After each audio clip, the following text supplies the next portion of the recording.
Hey everybody, Tom Barnes, stories from the 78 at the Hubbard Street Dance Chicago rehearsal space in the Water Tower Place. 46 years they have been around. We're kicking off the 46th season this month, and I'm going to talk to Linda Denise all about it now for this story from the 78. So let's go inside. All right, so we're inside the Hubbard Street Dance Chicago rehearsal space, and I'm here with Linda Denise. How are you? I'm doing okay. How are you? I'm doing great. Congratulations, 46th season Yes. of Hubbard Street Dance in Chicago. That's amazing. Yes, this is our season of abundance, meaning we have so much to share with everyone. Yeah, you guys have you've been awarded many good accolades, and recently you've been on the cover of magazines. Talk about that and with all that's going on in the 46th season. Yes, so in August we were on the cover of Dance Magazine, which is one of the premier magazines in the field of dance. We were also in the New York Times back in February, so we're getting some really great representation. And those aren't small things. The New York Times, probably one of the biggest, if not the biggest. Just the biggest newspaper publication, yeah. So what's the resurgence of just getting the name back out there, and what's the reason you think? Oh, well, I took over as artistic director 2.5 years ago. So that's it. Maybe one of the things. We have a new strategic plan that outlines our goals and all of those fabulous new things happening, new dancers, everything. Well, before we get started with what's going on and the sound that people are hearing on camera right now, just talk about your career a little bit. You mentioned you've been here for 2 years. Mm-hmm. How did you get to this point? Oh my goodness, so before this, I was a professor of dance for 16 years at Towson University. Before that, I was a member of the Alvin Ailey American Dance Theater for 13 years. And before that, I was a member of Hubbard Street Dance Chicago. So I've come full circle. I've come back home. Oh my goodness. I dated a girl years ago that danced here. Okay. And it changed her life, and it was amazing for her. And now that you've come full circle, what's the most important thing for you going into this 46th season? Wow, I think the most important thing for me is making sure that this company continues. It really is special. It's an incredible company, incomparable artists, and I just want it to go on for another 46 years or more.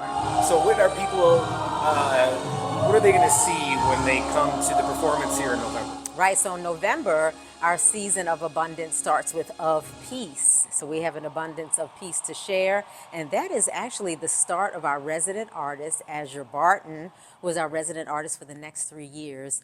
Our company premiere of her piece, Return to Patience, is going to premiere during our season in November at the Harris Theater. And for something like this, they're rehearsing right now, that's what people are seeing on the video. How long does that take to get ready?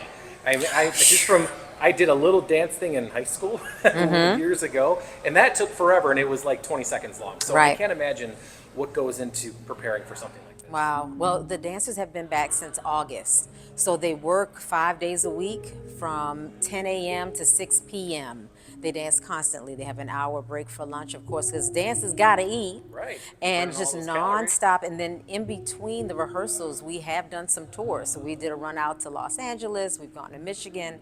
And so it just takes countless hours. If they're learning a new work, it might take 3 to 4 weeks to learn that new work. And that's just the learning of it. It's not the perfecting. So it's rehearsal plus rehearsal plus rehearsal. And so we're going to be doing 3 different pieces in our season at the fall, and all of that takes a lot of time. 3 pieces, and you have to multiply that times how many hours a day it takes to make it perfect. And would you say that's the biggest challenge in getting a company ready to perform? Absolutely, is the amount of time, and of course they're not AI, they're people, so there are injuries, there's illnesses, all sorts of things, of course, because they're human beings, and that's the beauty of live performance, is that you're watching human beings and the human spirit. And that is something that I think people who might not know dance, I think that's something that should be conveyed so people understand what they're coming to see, and that's part of it, and that's what's on display here for the next year. Totally, and it might feel intimidating to come to a dance concert, especially if you've never come before, but bring yourself as you are, and you're going to get something out of it. There's no guide to it. It's going to touch your spirit, it's going to touch your heart, and that's the most important thing. And for those who are very new, especially the younger folks who might think about this as a career, what's something that they should look for specifically, you know, in terms of how the dance and everything, the experience speaks to them? First of all, be inspired. That's the first thing. And also look at the dancers, look at how beautifully they move together. Look at the beauty of the lifts and the rolls to the floor and the synchronization and all of those things, and think about how many hours that have gone into those rehearsals to perfect those moves. And for folks who want to get tickets for this, what's the best way for them to go about that and just learn more about what you guys do?